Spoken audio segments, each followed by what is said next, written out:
Before going into details about hacking the US elections, I will give you a short introduction about me.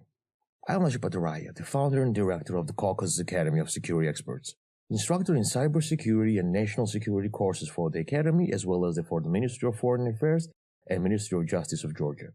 I wrote the very first book on cybersecurity in Georgia, which included research on Russian cyber capabilities as well as the CyberWar report of 2008. For those who are not yet aware, in 2008 during Russo-Georgian War, Russians used weaponized software and sophisticated cyber attacks, which was the very first cyber war. It was the first time in history when any form of cyber attack was combined in conventional military operations and kinetic attacks. During that period, I was working in an Israeli security company as a contractor of the Ministry of Defense, where I was a team leader on cybersecurity analyst working on exactly the same case. Of course, Russia did not stop with the cyber war. After that, they have designed and spread sophisticated malware throughout the whole Georgian governmental networks. Russian state-sponsored cyber intelligence activities were focal points of my work during the various security positions in my career. I think this kind of experience gave to my research what many would call the insider side. This is an issue of very special importance for me as I had the opportunity to watch the tangible cyber aspects of Russo-Georgian War of 2008 from inside. I tried to put some of the pieces of my research in a way that could respond to the current hot topic and at the same time make it easy to follow for anyone despite their technical background. So let's get started. I've been researching Russia's cyber capabilities for almost 10 years, and for all the time it was underestimated along with the soft powers that Russia's intelligence services are using around the globe. After November 2016 US presidential elections, it got deserved attention but with completely wrong page, which led us to today's hottest topic, hacking the US elections. Given story is the biggest story ever happened to the cyberspace, and therefore, conversations on this topic should be evidence-based. Considering the Russians could hack the US elections and influence on results in favor of Donald Trump, means at least two things. First, it says that with the cyber attacks you can decide the world's balance, and second, that Russians do have such kind of capabilities. This special seminar is dedicated to answer on the following questions. Was that the cyber attack? Were the Russian intelligence services behind it? And if not, then what was really happened? Suspicious events during the elections and even after are included in this seminar and analyzed not only in cybersecurity aspects, but within the counterintelligence point of view as well. I think cybersecurity and national security domains will change dramatically, and as 9/11 became a watershed in the field of counterterrorism, the events of recent presidential elections will also leave its trace on the US intelligence community and on their way of responding cyber threats as well as confronting informational warfare. It is vital for the US to take it as a wake-up call. The United States has almost $600 billion of military budget, which is the biggest military budget on earth, and adversaries are choosing cyber attacks and informational warfare against it, as it's cheaper or even free, anonymous and widely available. Therefore, attack vectors against the US will extend to cyberspace, and more events will occur in the future. In the cybersecurity communities, professionals agree that the US is great at offensive cybersecurity but lacking the cyber defense. This campaign already made cybersecurity the hardest domain because of a well-known email scandal and as the Donald Trump was threatening it from the day one. After elections, we have also witnessed unprecedented attention to this topic. To understand the nature of ongoing cyber operations and alleged Russian hack, we should start with the basics and better understand the role of cybersecurity in today's global security environment. For decades, our biggest threats were radical groups, terrorists, criminal organizations, intelligence agencies, and military regimes. And the weapons that scared every security organizations around the globe were weapons of mass destructions, chemical, biological, radioactive, and nuclear weapons. But there's been a big shift in the threat landscape. We had nuclear arms race between Russia and the United States for decades. The whole world was threatened by so-called nuclear powers, and now we are facing new reality, where these dominant countries went from nuclear to cyber powers. While cyber capabilities are not so visible, traditional weapons are already more or less under control. These modern weapons are hidden and can be used by anybody. So as the technology advanced, new threats have emerged. And now we are facing the fifth dimensional warfare, the silent war. Cyber operations are cheap or even free, widely available, less visible, or even fully stealthy, and have the element of plausible deniability. Currently, cyber capabilities have a vital role in intelligence gathering and even in conducting the military operations. And the threats from the cyberspace can create a real, lethal damage in real life. The key players in global security were countries with nuclear power, but from nuclear, these countries have gone to the more effective cyber powers. Why more effective? Well, nuclear weapons in the war history were only used twice, in Hiroshima and Nagasaki, while cyber attacks are happening every day and massive operations can occur anytime and anywhere. Nuclear weapons cannot be as invisible as a cyber. They need resources, they are easy to track, and they also need to do the test detonations. The global security environment and the balance extremely relies on the Russian, Chinese, and Iranian military, and now also cyber capabilities.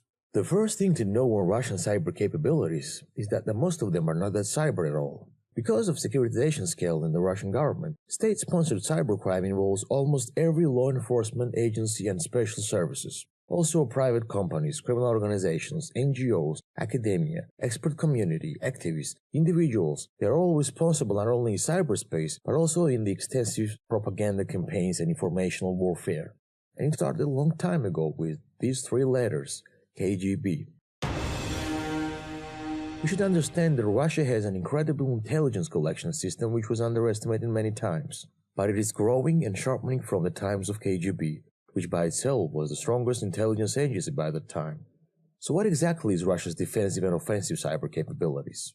Great examples besides the very popular cozy beer APT-29 and fancy beer APT-28 would be used activist Nashi, one of the world's biggest antivirus company Kaspersky, Russian private company RBN, Russian Business Network, and many others. There are even IT companies which cover the whole post-Soviet countries that are also a tool for Russia's intelligence services for gathering very useful real-time raw data. One more example could be the popular ISP, Internet Service Provider in Moscow, called Degunino, Russian Internet Service Provider, which is an ultimate tool for defensive and offensive purposes.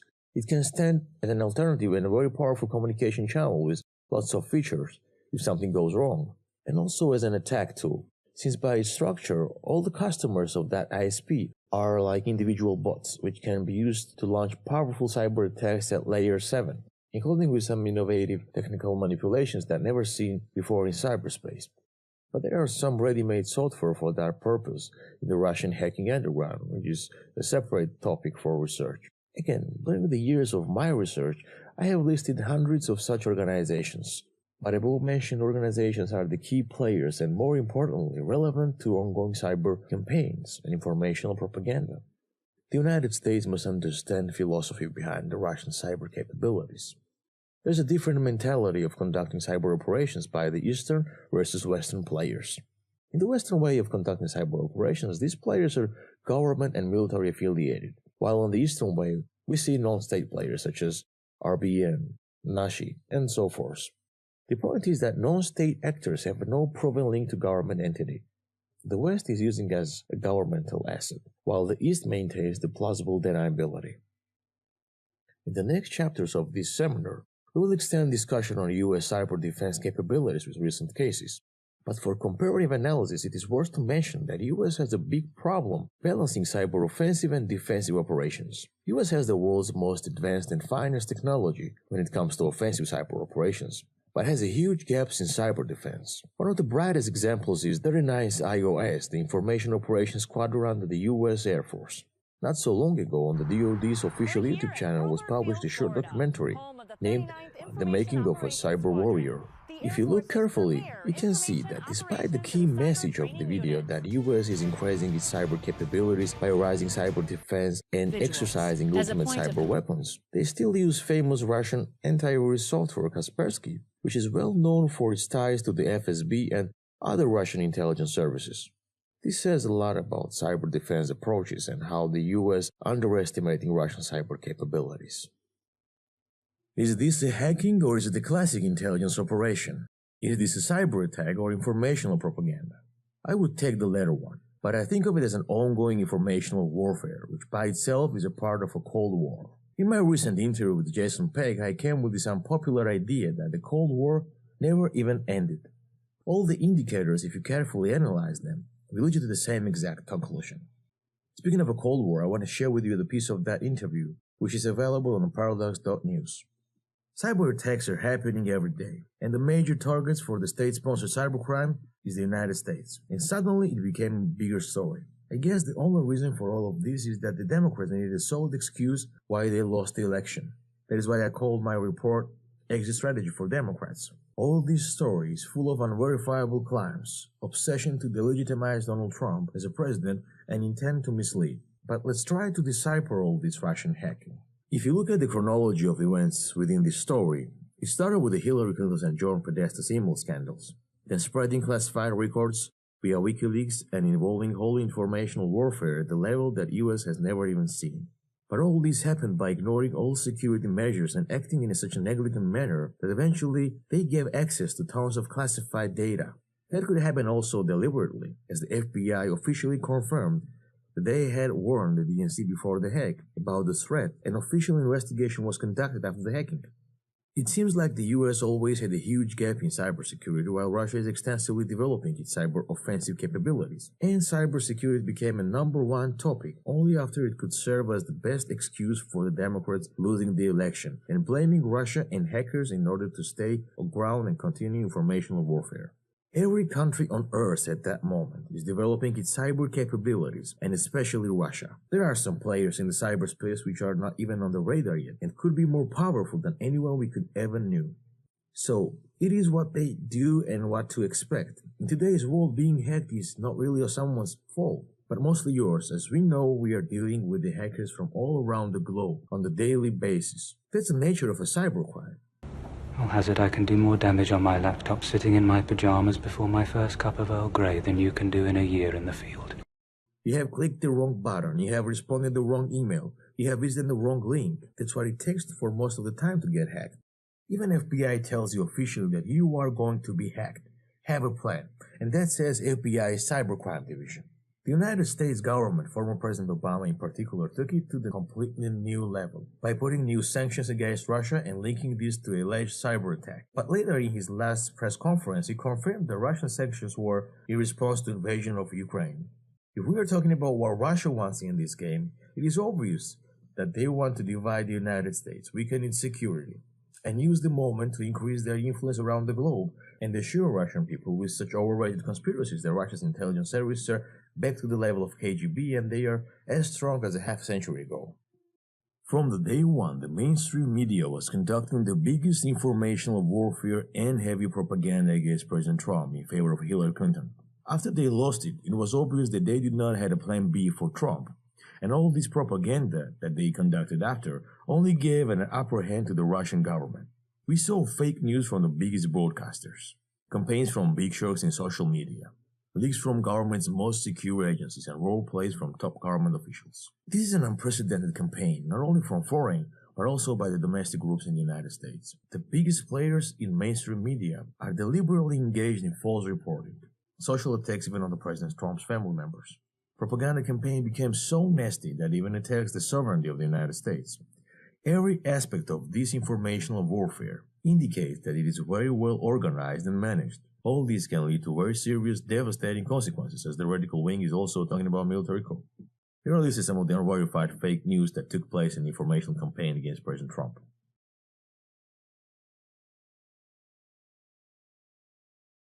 All these efforts reminded me of the Kremlin style of propaganda campaigns. You see, journalists should stay and try to be neutral in their observations.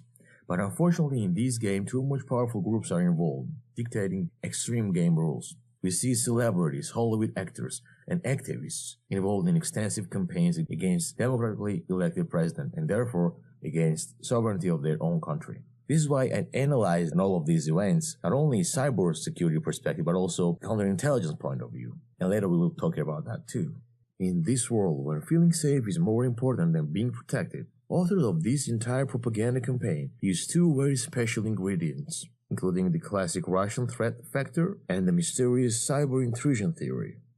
We see an unprecedented trolling activities which aim to shape public opinion. Millions of fake news which attack the social media users. Propaganda from some of the biggest mainstream media actors, and most importantly, we see the trend inspired by all of these above-mentioned activities, accelerated with involving social influencers and raised to the confrontational level.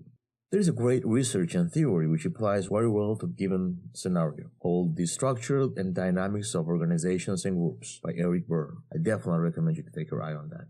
If we are talking about sophisticated cyber conspiracies, And this conversation also can have a window for discussing an ultimate psychological practices that are undivided part of such operations and campaigns, and are exercised by almost every intelligence agency on Earth. From the counterintelligence perspective, which combines all these attack vectors, methods, and tools in analysis, there are definitely some patterns in ongoing campaigns, as they are in many Russian cases. But this time, the Russian Federation could be the least problem for the US. Russia just needs a moment to take a breath after the Ukraine. While the US is left with the radical wing, fighting for power and revenge, Russia will have more time and space to work in his neighborhood by pushing his agenda to rebuild the USSR and extending his influence in the post-Soviet countries. Here are some recent cases of major cyber attacks on the United States government. And I want to bring your attention to the OPM case. Office of Personnel Management of the United States was breached, resulting in the leaking of millions of data and approximately 23 million files of personal data starting from the 1990s to the present time, including background check information and personal details for the U.S. military and law enforcement personnel. That opens up a tons of other vulnerabilities. The attack suspected but not proven by the Chinese. In terms of cybersecurity, it is a classic hacking and yet probably the biggest leaks in the history of the United States. Even after the 2 years, no evidences or public data was provided. In the cybersecurity field, especially when we're talking about state-sponsored cybercrime, it is very hard to attribute any attack to somebody and prove it. But in this case, it just shows how the US is lacking the cyber defense, while its cyber offensive capabilities remain as the finest in the world. The state-sponsored cyber espionage is one of the biggest problems in the field. Hacking itself is the most useful tool in hands of criminals, intelligence agencies, and corporate espionage, and even for the politicians and media. They are successfully using this tool to gather information, fabricate facts, and gain an impact within a certain informational campaigns. It is a tool that can give a great advantage to both governmental and corporate sector. As I mentioned already, cyber tools are available cheap or even free. Most of them are anonymous and very effective. If in the past, intelligence agencies needed to use the human intelligence resources, agents, money, and a lot of time, nowadays it became very easy. The most commonly used software in cyber espionage is a so-called RAT, remote access Trojan. This is a far and newer version of actual Trojan horse story, which is known from the ancient Greek mythology. But the principle is actually the same. For instance, we had in my country, Georgia, a classic cyber intelligence case involving rats called GeoBot. I'll also provide the link for relevant presentation, which penetrated most of the government networks and was stealing information with predefined keywords related to the Russian government or national security. Very sophisticated malware which led us to rethink our cyber defense as a nation state. The key player in this domain is Russia with its ambitions to rebuild the USSR and the aggressive foreign policy. Cyber intelligence, the intelligence itself, will remain as a daily routine for every intelligence agency around the globe, because it is what they do, what they exist for. Every intelligence agency is made to gather an intelligence, would it be a classic human intelligence, signals intelligence, or cyber intelligence. We should not be surprised that these actions are conducted, but rather think about the defense in this new domain, which we are still discovering. There are many vectors of cyber attacks, but at the same time, not every of them necessarily has to be cyber. You can have the best security software and the hardware that money can ever buy, but the human factor will still remain as the weakest link, and it can crash down your organization despite all the technical measures. Hackers, corporate espionage, and intelligence agencies mostly target insiders when they want to get the data. There are lots of techniques exploiting human factor in organizations, such as human ego, ideology, finances, and compromising them.